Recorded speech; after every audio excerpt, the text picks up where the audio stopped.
Hello and welcome to BYJU'S IAS. Let's get started with the analysis of today's The Hindu newspaper. But today's newspaper analysis is going to be very important for your prelims 2019. So please watch the entire lecture carefully. We'll start with a news item on page number 4 of the Delhi edition of The Hindu. A team of Archaeological Survey of India carried out excavation work at the Asurgarh fort in Odisha.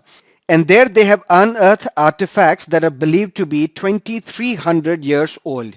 Let's look at what type of question can be framed from this newspaper article.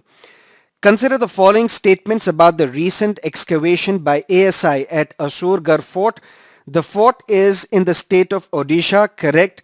People of the region are believed to have used silver coins in the ancient past, correct. The people are believed to have led secluded life and did not have long-distance trade relations. This is wrong. Which of the above statements are correct? Only 1 and 2. Why is this statement wrong? Because at this excavation, coral beads were unearthed, imperial variety of silver punchmark coins were unearthed, and it clearly indicates about a long-distance trade that was prevalent at that point in time. That is what you need to understand from this newspaper article. Let's look at another news on page number 4. Dolphin census concludes. The annual census of Irrawaddy dolphins, which inhabit Bhitarkarnika Wildlife Sanctuary and Gahirmatha Marine Sanctuary, it has come to an end. But two things. Both these places are in the state of Odisha. But what are these Irrawaddy dolphins? These dolphins are primarily found in Bay of Bengal and Southeast Asia. And these Irrawaddy dolphins, they are primarily euryhaline species. And what are these euryhaline species? Those organisms that are able to adapt to a wide range of salinities. I'll give you another example of a euryhaline species. For example, fish molly. This fish can live in fresh water, brackish water, as well as salt water. One more important detail, these euryhaline species, these organisms are commonly found in habitats such as estuaries and tide pools. But what is the reason? Because here salinity changes regularly. But the protection of this Irrawaddy dolphin is crucial for the overall health of Mekong River. And this Mekong River is home to an estimated 1100 species of fish. And this Irrawaddy dolphin, another important statement for your prelims, is considered a sacred animal by Khmer and Lao people. Khmer and Lao, these are ethnic groups that are native to Southeast Asia. And what is the IUCN status of Irrawaddy dolphin? Another important statement for your prelims, endangered. Now let's look at another question. First organized census for Indus dolphins in India was carried out in the state of Punjab, and it was carried out along with WWF. But what is the difference between Irrawaddy dolphin and Indus dolphin? Indus dolphins, they spend all their lives in fresh water. And Irrawaddy dolphins, they are euryhaline species. These Indus dolphins, they are believed to have originated in the ancient Tethys Sea. And this sea dried up approximately 50 million years ago. Then these dolphins, they were forced to adapt to its only remaining habitat. And what is the only remaining habitat? That's a river. And that is why they survive only in the fresh water. They spend all their lives in the fresh water. Today, less than 2000 Indus River dolphins exist, and they exist only in India and Pakistan. And they exist in the lower parts of the Indus River. And what is the IUCN status of these Indus River dolphins? Their IUCN status is also endangered.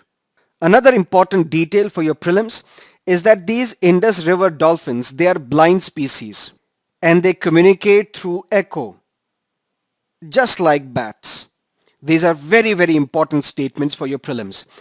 But let's look at something else. What are the tributaries of Indus River? Can be another potential question for your prelims examination. There are 5 major tributaries of Indus River. One is Ravi, Jhelum, Chenab, Satluj, and Bias. These are the 5 major tributaries of Indus River. But if this Indus River dolphin is a freshwater dolphin, in total there are 7 freshwater dolphin species in the world. Assignment for you today: in the comment section, mention those 7 dolphin species, those 7 freshwater dolphin species of the world. Let's look at another news on page number 9. RailTel is turning railway stations into digital hubs. Now there is an initiative called RailWire. This RailWire is an initiative of RailTel, and RailTel is a public sector undertaking in India, and Google. What is the objective? The objective is to provide Wi-Fi services at railway stations. And this project was launched in the year 2016. And this newspaper article says that the Indian Railways has one of the world's largest public Wi-Fi networks in the form of this RailWire. But what is the role of RailTel and Google? The role of RailTel is to provide fiber network, and the role of Google is to set up wireless infrastructure and also provide technical support. Many people believe that this RailWire is fast becoming an initiative that is also bridging the digital divide in India, divide between India and Bharat. And what is the difference between India and Bharat? India is a country of cities, urban educated people, people who are tech savvy. And Bharat is the country for villagers, people living in rural India who are now catching up on education. And this digital divide, which is very huge in this country, is now slowly being bridged by initiatives such as this RailWire. That is what you need to understand from this newspaper article. Let's look at another news on page number 13. Aadhaar is now passport to Nepal and Bhutan. But only Indians and who belong to the age group of less than 15 and above 65 can use this Aadhaar as a travel document to travel to Nepal and Bhutan. That is all that you need to know from this newspaper article. Now let's look at some of the editorials and columns from today's newspaper, beginning with Steel Frame or Steel Cage. This article written by Krishna Kumar, who is a former director of NCERT. And this is in reference to the resignation by Dr. Shah Faisal, the IAS topper of 2009 batch. He resigned from IAS. He wants to join mainstream politics in Jammu and Kashmir, and he quit IAS alleging what he terms killings or unabated killings of Kashmiris at the hands of the security forces.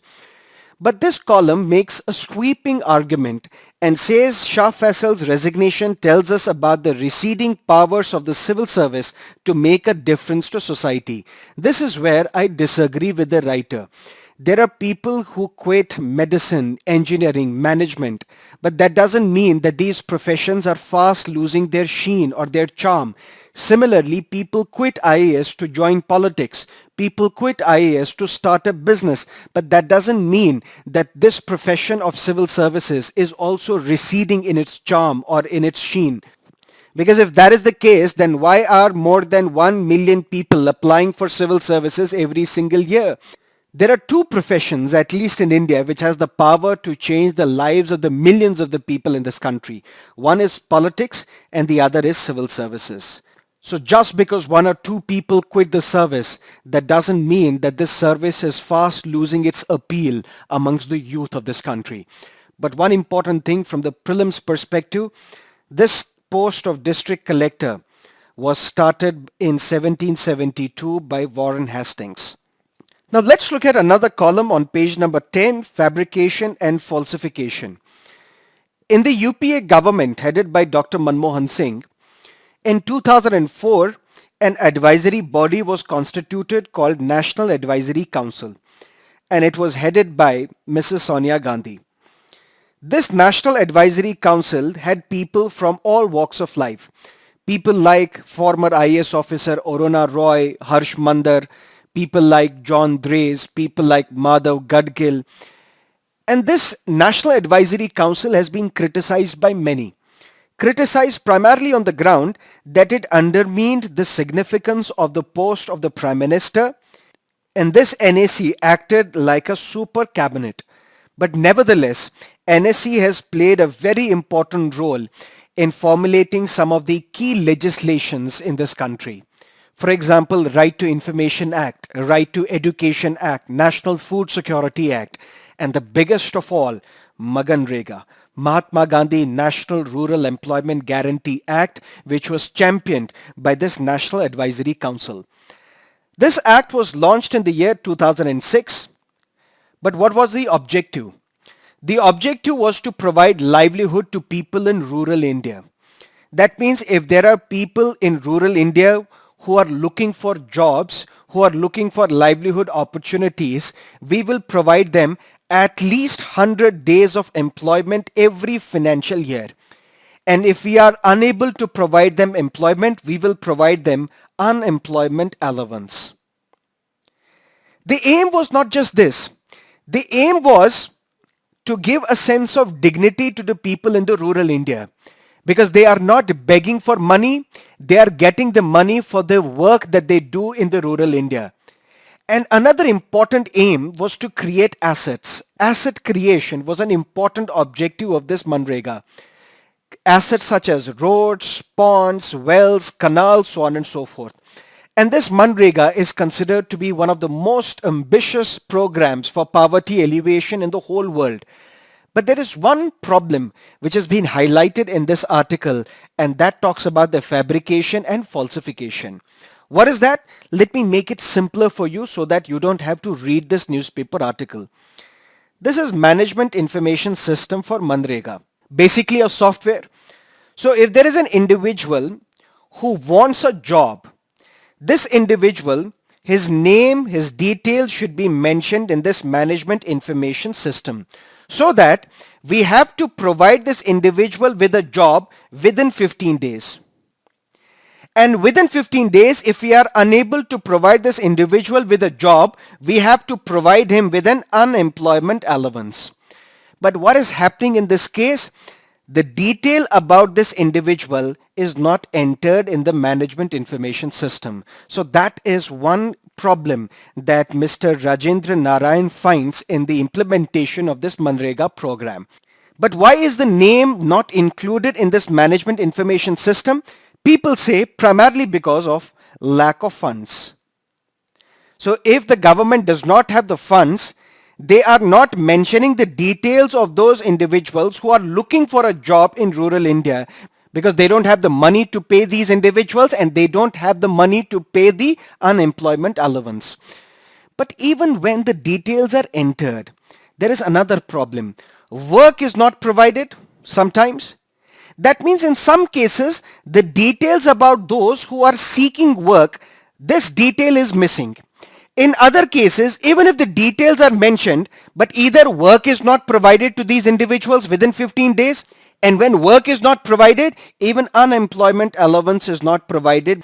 There is third set of problem. And that problem is, even when the work is provided, the payment gets delayed. And recently there was a public interest litigation filed by Swaraj Abhiyan. In that, the Supreme Court said that the wages due to the worker in terms of stage 2. And what is the stage 2? When there is a delay in making the payment to the works done by the concerned individuals. The wages due to the worker in terms of stage 2 above must be transferred immediately and the payment made to the worker forthwith. This article says that in the Supreme Court, the central government agreed to calculate these delays and provide compensation to the individuals. But this judgment has not been implemented yet. That is what you need to understand from this newspaper article. So tomorrow, if there is a question on the evaluation of MGNREGA program, this fabrication and falsification argument you can present in your answers. Now let's look at another column on page number 11. From the prelims perspective, you need to note one thing, that Niti Aayog has released a document called Strategy for New India. And the objective is that we want to achieve a new India by the year 2022. So you can be asked in your prelims examination, this document, Strategy for New India at 75, is compiled by which of the following organizations? The answer is Niti Aayog. And what is the objective? The objective is that this document mentions new strategies that we have to employ to achieve a new India by the year 2022. This is a beautiful document and our team is now analyzing this document, and we are coming up with 5 to 7 videos on this entire document. So please wait for these videos. We are going to cover them holistically and they are relevant for your mains 2019. So for the prelims 2019, this is something that you need to know. Now let's look at some of the prelims based questions, beginning with reference to elephantiasis, which of the above statements are correct? It's more common to people who live in tropical or subtropical areas, correct? It is caused by parasitic worms, correct? Both these statements are correct. What is the context? State armed with triple drug therapy to fight elephantiasis. Let's look at elephantiasis in slight detail. Elephantiasis is also known as lymphatic filariasis, and it's a very rare condition that is spread by mosquitoes. But why is this disease called elephantiasis? Because the patient's arms and legs, they can swell and they become much bigger than they should be. But in elephantiasis, not only do the arms and legs swell and become bigger, they also become thicker and harder. And they look something like that of an elephant's skin. That is why this name elephantiasis. But let me give you one more detail. Mosquitoes, if they are infected with roundworm larvae, and if this mosquito bites an individual, then what happens? This larvae survives in the blood. And then this larvae matures in the blood as well. These larvae can then live for years and cause a lot of damage to the lymph system. And this is what causes swelling. That is what you need to understand from this newspaper article. Now let's look at a map-based question. Arrange the following from south to north. Baralachala, Shipki-la, Zojila. So the correct answer is 213 D. And this is the explanation. There was also a newspaper article recently which talked about an accident at Zojila where few people also died. That is why this question has been asked. Previous year's prelims based question, which of the following are regarded as the main features of the rule of law? Limitation of powers, yes. Equality before law, yes. People's responsibility to the government, no. Liberty and civil rights, yes. Which of the above statements are correct? 1, 2 and 4. Because rule of law is basically an inherent part of Article 14 of Indian Constitution.